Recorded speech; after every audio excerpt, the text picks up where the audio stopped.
하나님 아버지, 오늘도 주의 말씀을 듣습니다. 주 성령께서 우리 가운데 함께 운행하시고 우리의 마음을 열어주셔서 이 말씀에 우리 심령 가운데 온전히 심어지게 하여 주옵소서. 그리하여 30배, 60배, 또 100배의 결실을 맺는 그러한 말씀 되게 하여 주옵소서. 우리 삶 가운데서 말씀을 경험하는 기쁨이 이번 한 주간 더욱더 풍성케 하여 주옵소서. 예수님의 이름으로 기도드립니다. 아멘. 할렐루야. 하나님께서 오늘도 예배 가운데 우리의 모든 예배를 기쁘게 받아주신 줄 믿습니다. 오늘 고린도전서 13장 이 말씀을 함께 정하고 나누면서 묵상을 하는데, 참 제 자신을 좀 이렇게 돌아볼 수 있는 시간이 좀 되더라고요. 그래서 정말 내가 이 고린도전서 13장을 말씀을 나눌 수 있는, 말씀을 전할 수 있는 그런 어떤 인격과 그런 사랑을 가지고 있는가라는 것부터 시작해서 이렇게 돌아보는데, 참 하나님 앞에 다시 한번 회개도 되고 또 여러 가지 다짐도 되는 귀한 말씀입니다. 우리가 잘 아시는 대로 고린도 교회의 그 상황을 조금 우리가 살펴보면, 참 고린도라는 도시가 큰 항구 도시였습니다. 그런데 그 항구 도시답게 물질도 풍성했고 여러 가지 사람의 어떤 그런 자원도 풍성했고, 그런데 그것이 세상적인 탐욕과 그 다음에 이기적인 그런 어떤 권력, 그리고 정말 세상의 그 풍토로 쾌락이 넘치는, 그래서 정말 음란하고 문란한 그런 사회였다는 것을 우리는 이렇게 알고 있습니다. 그런데 그 고린도 교회를 하나님께서 세워가시면서 이 사도 바울을 통해서 엄청난 축복을 허락해 주시는데, 그 고린도 교회가 그런 어떤 그 세상적인 그 풍토를 이겨내기 위한 하나님께로부터 받은 은사가 참으로 많이 있었던 그런 교회였습니다. 은사라는 것이 하나님이 거저 주시는 선물이지 않습니까? 그러니까 그 교회를 형성하는 그 가운데 그 성도들이 그 굉장히 많은 그 은사를 통해서 서로 섬기고 봉사하는 그런 교회로 자라가는 그런 교회였습니다. 그래서 이 고린도전서 12장에 보면은 여러 가지 은사에 대한, 직분에 대한 이야기를 사도 바울이 잘 전하고 있습니다. 결국은 그러한 그 성장과 여러 가지 어떤 그 열심과 봉사 속에서 정말 하나님 앞에 신실하게 세워져야 할 이 교회가 그렇게 생각만큼 또 쉽지 않은 도전을 받는 것 또한 우리가 잘 알고 있습니다. 거짓 교사들이 판을 쳤고요, 그리고 서로 간에 어떤 그런 분당과 파쟁이 일어나 가지고 교회가 서로 이렇게 하나가 되는 것이 아니라 분열이 시작이 되고, 그리고 그러다 보니까 서로 간에 어떤 자기 자랑이 많아지고 또 여러 가지 음란한 그 성적인 문란한 사건들이 발생되어지는 그런 교회의 모습 또한 우리가 보고 있습니다. 그런 교회의 상황 속에서 오늘 이 주시는 사도 바울의 정말 이 하나님의 음성은 정말 오늘날 우리가 살아가는 이 세상 속에서 겪고 있는 그런 도전 속에서 정말 다시 우리가 들어야 될 주님의 음성이 아닌가라는 것이지요. 요즘 세상을 이렇게 보면은 뭐 제가 잘 알지는 못하지만은 참 정말 우리가 상상을 초월하는 그런 일들이 일어나고 있습니다. 특히 뭐 여러 가지 그 사건들 많겠지만 저는 이렇게 그런데 주목이 많이 가더라고요. 미국의 그 패권주의라는 겁니다. 트럼프 행정부 중심으로 해서 정말 하나님을 믿는 사람들 자타 공인하는 그런 행정부인데, 그 행정부가 지향하는 그런 지향점을 이렇게 뉴스를 통해서 이렇게 어떠덧 들어보면 참 정말 평화를 깨고 자기의 어떤 그런 유익과 이익을 위해서 정말 전쟁도 불사하고 또 영토도 확장하고, 그래서 지난번에 캐나다도 미국에 뭐 주로 이렇게 하는 그 말이 그래서 그런 건가? 라는 그런 생각들, 뭐 여러 가지 어떤 그런 핑계들이나 그런 어떤 힘을 그렇게 발휘하고 행사하는 나름대로 이유는 다 있죠. 핑계는 다 있습니다. 그런데 결국은 마지막으로 가만히 생각해 보면 그렇게 정말 미국 중심의 패권주의가 정말 지배하고 있는 그런 어떤 풍조들을 저는 이렇게 보면서 좀 하나님 앞에 기도가 되더라고요. 우리가 다 판단할 수는 없습니다. 또 심판도 아닙니다.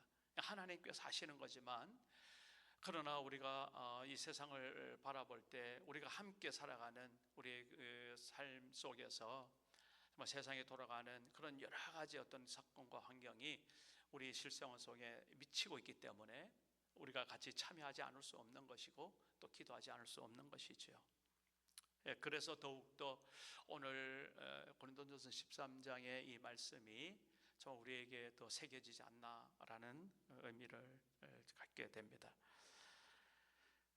사실 그 13장이 이제 시작되지만은 이 장절이라는 것은 우리가 읽기 좋도록 찾기 좋도록 우리가 이제 인위적으로 이렇게 나누어 놓은 거거든요. 그래서 13장이 시작되는 내가 사람의 방언과 해서 시작되는 앞에 12장 마지막 31절에 보면은 사도 바울이 이렇게 말하고 있습니다.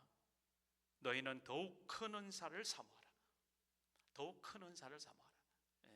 그러니까 그 풍성한 은사가 많았던 그 고린도 교회에 뭔가 지금 사도 바울이 채워지질 않는 게 있는 거예요. 그렇게 엄청난 그 은사를 통해서 봉사하고 교회가 성장하기는 하는데 뭔가 하나 정말 핵심이 빠진 것 같은, 그래서 너희는 더 큰 은사를 사모하라. 여기 말하자면 사랑을 암시하는 그런 느낌을 보고 있습니다. 또한 내가 또한 가장 좋은 길을 너에게 보리라. 가장 좋은 길. 고린도 교회의 그런 어떤 풍요로움과 그런 어떤 그 풍성함 속에서도 정작 가장 좋은 길은 뭔가 놓치고 있는 이제 그러한 뉘앙스를 풍기고 있습니다. 그러면서 사도 바울은 바로 사랑에 대해서 이야기를 하는 겁니다. 그래서 1절에서 3절까지 보면은 정말 이런 표현이 있을 수 있나 할 정도로 오늘 우리가 신앙생활을 하면서 추구하는 여러 가지 그 은사들을 정말 낱낱이 하나님 앞에서 우리의 심정과 우리의 어떤 그런 모습들을 정말 이렇게 들춰내는 그러한 말씀이 되어 있습니다. 자 보세요. 사람의 방언 천사의 말을 할지라도 사랑이 없으면 소리나는 구리와 울리는 꽹과리가 된다. 선물을 잘 포장을 해서 멋진 상자에 멋진 리본에 그리고 포장지도 멋들어지게 해서 좋습니다.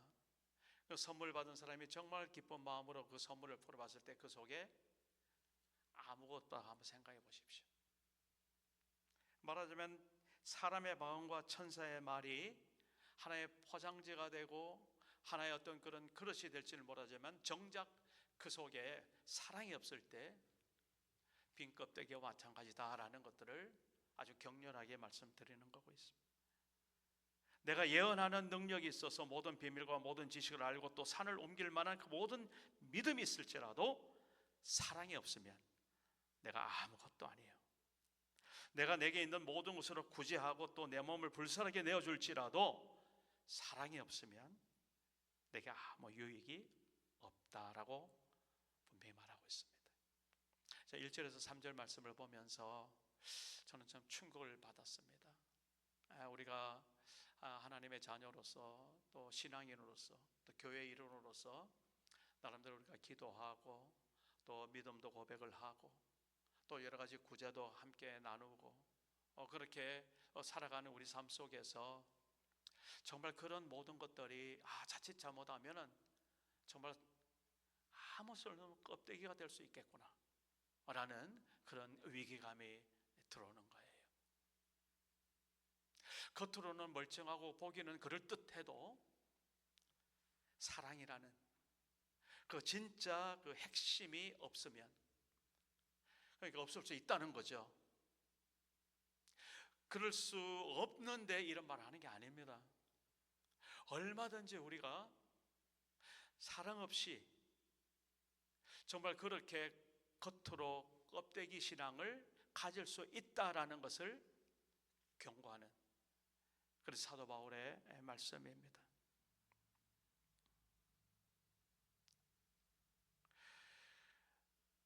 그리고 4절부터 7절까지 사랑이 무엇인가 아주 우리의 그 어떤 그 삶의 태도라든지 우리 행동 양식을 통해서 너무나 쉽게 잘 설명을 해주고 있습니다. 오래 참는 것, 온유한 것, 시기하지 아니하고 자랑하지 아니하고 교만하지 아니하고 무례히 행하지 아니하고 자기 유익을 구하지 아니하고 성내지 아니하고 악한 것을 생각하지 아니하고 불의를 기뻐하지 아니하며 진리와 함께 기뻐하고 모든 것을 참으며 모든 것을 믿으며 모든 것을 바라며 모든 것을 견디느니라. 이런 것이 사랑이다. 이제 이렇게 이야기하고 있습니다. 여러분, 우리가 지금 이렇게 살고 있지 않아요? 우리가 살아가는 그 삶이 쉬운 삶이 아니지 않습니까?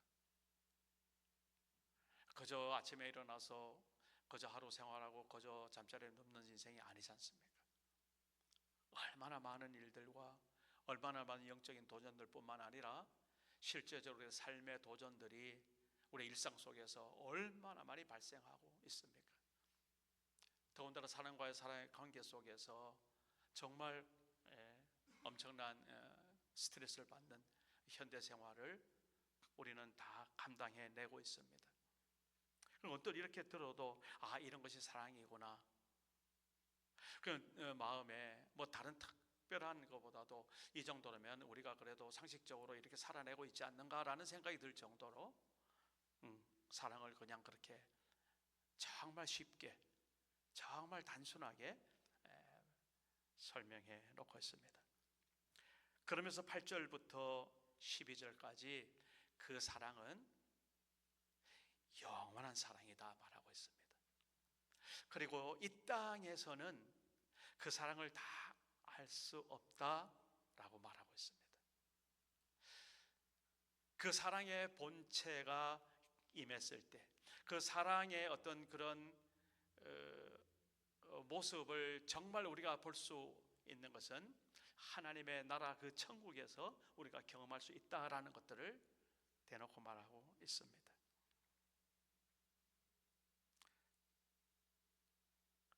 그러면서 결론적으로 믿음, 소망, 사랑 이 세 가지는 항상 있을 것인데, 그렇죠?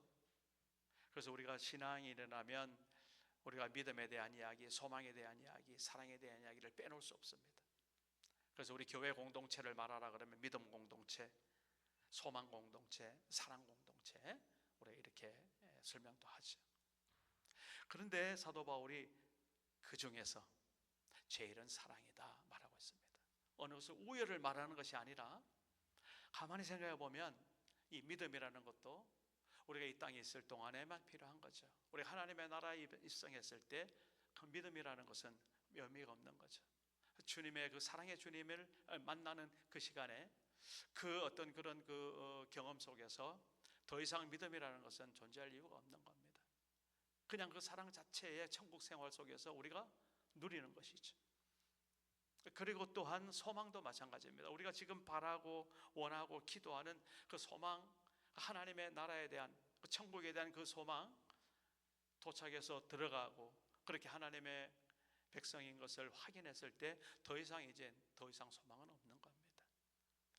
근데 거기에 영원토록 주님의 놀라우신 그 사랑만이 나의 사랑이 되고 나의 삶이 되어서 영원토록 이어지는 삶을 우리가 앞으로 살아나가는 그러한 기대를 가지고 오늘 우리도 믿음의 싸움을 하고 있고 또 소망을 가지고 우리가 기도하고 있는 것이죠. 오늘 이 말씀을 이렇게 보면서 그 사랑의 고백을 한 그 한 에피소드가 떠오르더라고요. 베드로와 예수님이 그 여러 가지로 대화를 하고 만남을 가지고 생활도 같이 했는데, 베드로와 예수님이 이 땅에서 마지막으로 했던 그 대화가 요한복음 21장에 보면은 예수님의 물음으로부터 시작됩니다. 여러분 잘 아시죠? 부활하신 예수님입니다. 십자가에서 죽으셔서 땅에 묻힌 지 3일 만에 부활하신 그 부활하신 주님이 베드로를 찾아가는 겁니다.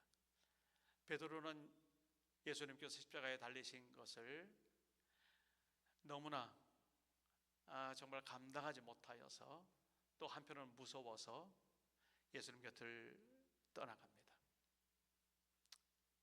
그리고 빈 무덤을 찾았을 때 주께서 부활하신 그 놀라운 소식을 알게 되고, 그 부활하신 그 주님을 새롭게 만나기 전까지 마음에 엄청난 낙심과 갈등 속에서 다시 갈릴리로 고기 잡으러 돌아가는, 그래서 예수님께서 그 갈릴리 바닷가로 다시 찾아가는 그때 그 장면입니다. 예수님께서 고기를 잡게 하시고 조반을 차려서 떡과 고기를 함께 나누시고 베드로에게 물어보는 겁니다. 요한의 아들 시몬아, 네가 나를 사랑하느냐 물어보는 겁니다.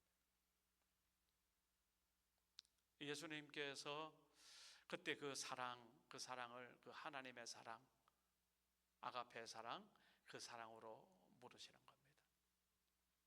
그러면은 어떻게 대답해야 될까요? 베드로가 당연히 내가 주님을 사랑합니다, 예수님을 사랑합니다, 혹은 정 그렇지 않으면 글쎄 내가 예수님을 사랑하는지 아직 잘 모르겠습니다, 아니면 아닙니다, 이런 식으로 대답을 해야 되는 게 맞죠. 그런데 예수님께서 3번의 물음을 던지시는데 3번 똑같이 대답하는 스타일이 바로 이런 스타일입니다. 주님, 주께서 나를 아십니다. 내가 당신을 얼마나 사랑하는지, 이렇게 대답합니다. 그러니까 자기의 어떤 그런 결단과 자기의 어떤 그런 사랑의 고백으로 직접 대답하는 게 아니라 뭔가 약간 이렇게 회피하는 듯한, 그리고 뭔가 좀 이렇게 주춤하는 듯한, 그리고 정작 주님이 말씀하신 그 아가페 사랑이 아니라 베드로가 생각하는 그런 인간적인 사랑, 그 사랑으로 대답을 하는 겁니다. 조금 전에 말씀드린 그 방식대로 내가 주님을 사랑하는 줄 주님께서 아십니다.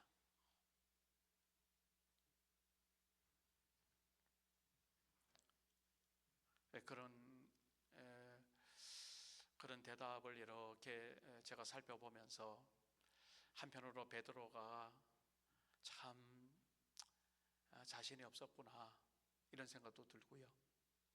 또 한편으로는 정말 많이 성숙했구나, 이런 생각도 또한 들더라고요. 베드로의 성품 자체가 그렇게 대답하는 스타일 자체가 아니었거든요. 다른 사람이 나를 버린다 하더라도 나는 주님을 절대 버리지 않겠습니다라고 단도직입적으로 말해요. 주는 그리스도시요 살아계신 하나님의 아들입니다라고 고백했을 때 주님의 그 칭찬을 받고 얼마나 베드로가 정말 감사했을까요? 그런데 곧 이어서 예수님께서 십자가의 죽음을 말했을 때 그 예수님을 붙들고 그래 하면 안 됩니다라고 예수님을 꾸짖는 그런 베드로의 성품.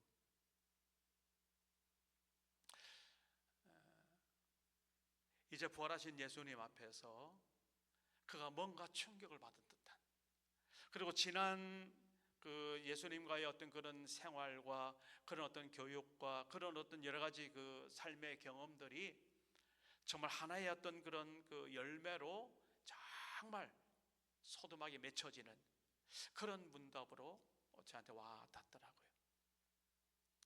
예수님께서 내 어린 양을 먹이라 그렇게 말씀을 해주셨습니다. 두 번째, 똑같이 네가 나를 사랑하느냐 이렇게 물어보십니다. 첫 번째는 사실은 이 모든 것들, 아니 이 모든 사람들보다 나를 더 사랑하느냐 이렇게 물으셨죠.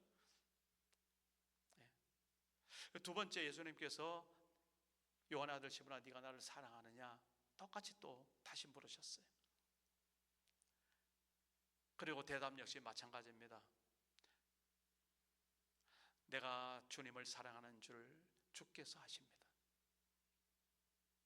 예수님께서 내 양을 치라. 예수님의 양, 그런 하나님의 자녀들을 베드로에게 위임하는 그런 모습을 또 보게 되죠. 마지막으로 세 번째, 예수님이 또 물어보시는 겁니다. 요한 아들 시몬아 네가 나를 사랑하느냐? 똑같이 베드로가 대답했습니다. 내가 주님을 사랑하는 줄 주께서 아십니다. 예수님께서 내 양을 먹이라 말씀하셨습니다. 자, 그리고 예수님께서 이 베드로가 이제 어떠한 삶을 살아갈 것을 바로 이야기를 합니다. 네가 젊어서는 네 마음대로 갔지나 이제는 네가 네 마음대로 가지 못할 것이다. 사람들이 너를 띠띠워서 끌고 다닐 것이다. 그러면서 최종적으로 했는 말이 나를 따르라. 예수님께서 베드로에게 말씀하신 겁니다. 나를 따르라.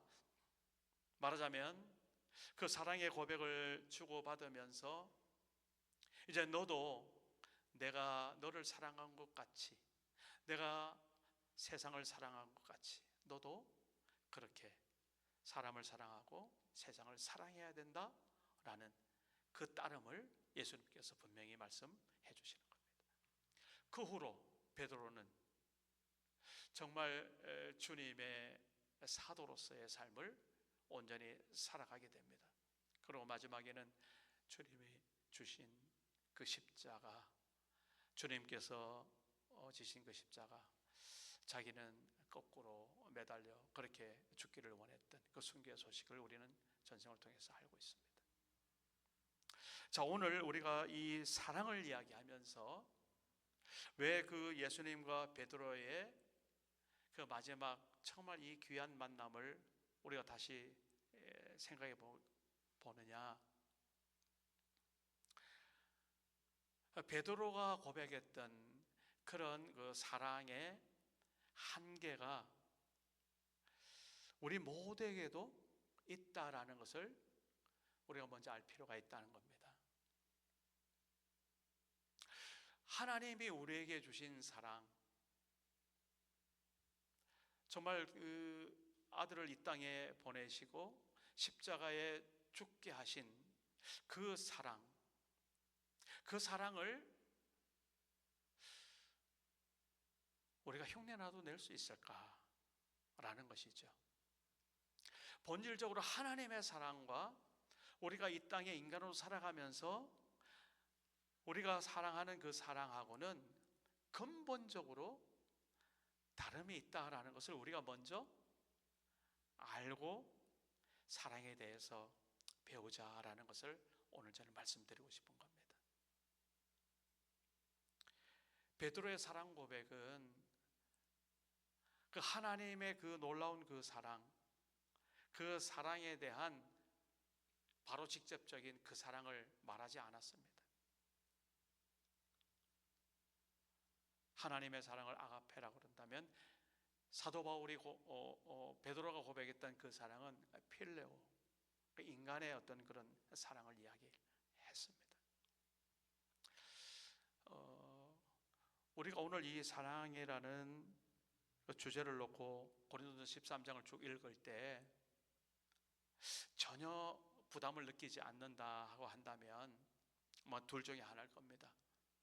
하나님의 사랑을 모르든지 아니면 그 사랑을 나름대로 우리가 살아가면서 실천해 보려고 하는데 안 된다든지 부담이 오는 것이죠. 이 말씀을 들으면서 그래, 내가 사는 삶이 이 삶이야. 내가 지금까지 이렇게 살았어. 앞으로도 이렇게 살 거야. 야, 정말 나는 사랑의 사람이야 라고 서로 만족하고 고백하고 사는 사람은 아마가 다 이 땅에 없을 거라는 것이죠. 물론 그렇게 한다면은 제가 주제 너무 생각을 모르지만 정말 하나님의 자녀로서 정말 신실한 사람, 그런 사람이 있겠죠. 그러나 오늘 우리가 낙심하고 우리가 실패하고 우리가 떨어지는 그 지점이 어떤 지점인가 하면은 우리의 한계, 우리의 나름대로 상황 자체를 냉정하게 인정하지 않는다는 데 있다라는 겁니다. 우리가 부족하면 부족한 대로 부족한 줄을 알고 고백을 해요. 오늘 이 베드로의 응답처럼. 그런데 우리는 정말 하나님의 그 은혜와 사랑을 정말 받으면 받을수록 겸손해지기보다는 사실 오만해지고 교만해지는 그런 못된 죄인의 습성을 여전히 이 땅에서 가지고 있다는 그 사실을 인정하기를 싫어하는 것이죠. 이번 한 해를 우리 교회의 어떤 방향을 좀 이렇게 살펴보면서 지난날을 이렇게 좀 돌아보게 되었습니다. 그래서 그런 질문이 들더라고요. 정말 우리 트리니티 한인교회는 서로 이렇게 사랑하는 그 사랑이 정말 서로 누리게 되는, 경험되는, 고백되는 그런 공동체인가?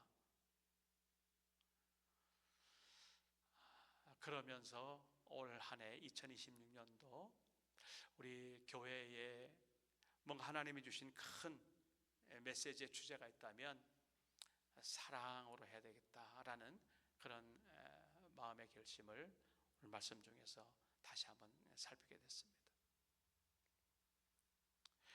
다음 주일날 우리가 사무총회 하면서 이제 그 주제도 발표를 하겠지만 한 번 더 우리가 고린도전서 13장, 이 13장의 말씀을 통하여서 그러면 이제 구체적으로 우리가 하나님의 사랑을 알기는 알고 우리가 받기는 받았는데 그럼 우리의 삶 속에서 구체적으로 어떻게 해나가야 될 것인가라는 그런 주제를 조금 더 가지고 함께 더 말씀을 나누기를 원합니다. 오늘 이 고린도서 13장을 우리가 함께 읽으면서 다시 한번 우리가 정말 주님을 사랑하는가? 주께서 나에게 오늘 베드로에게 말씀하신 것처럼 네가 나를 사랑하느냐라고 물은다면 내가 어떻게 대답할 것인가? 라는 그런 하나의 어떤 도전을 가지고 이번 한 주간 주님 앞에 응답하고 살아내는 한 주간 되시기를 주의 이름으로 축복합니다. 기도하겠습니다. 고마우신 아버지 하나님, 우리가 신앙생활하고 하나님의 자녀라고 고백을 하고 또 여러 가지 수많은 은사를 가지고 하나님의 자녀다움을 그렇게 드러내는 삶을 살아가지만 정작 우리의 중심에 그 주님의 사랑, 그 하나님의 사랑이 없다고 한다면 그 모든 것이 다 물거품이 되는 것을 우리는 오늘 이 말씀 속에서 돌아봅니다. 하나님, 우리가 감히 사랑을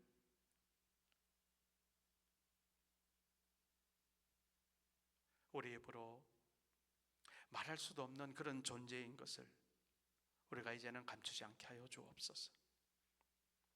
우리의 허물과 우리의 연약함과 우리의 부족함이 그 베드로의 응답처럼 그렇게 서툴게 주님 앞에 고백이 된다 할지라도 하나님, 우리가 정말 하나님의 자녀다운 사랑을 가진 그대로 우리가 사랑을 고백하게 하여 주옵소서. 우리가 부족하고 연약하면 부족하고 연약한 대로 우리를 사랑하시고 돌보시고 다시 세워주시는 하나님의 그 한없는 그 영원한 사랑에 다시 한번 우리가 목매게 하여 주시고 주님의 그 사랑을 갈망하는 그러한 기도를 우리에게 허락하여 주옵소서. 아버지 하나님, 이제 2026년을 우리가 이 트리니티 한인교회 공동체로 살아가면서 정말 이 하나님의 이 사랑의 빚진 자로서 이 사랑을 다시 한번 주님 앞에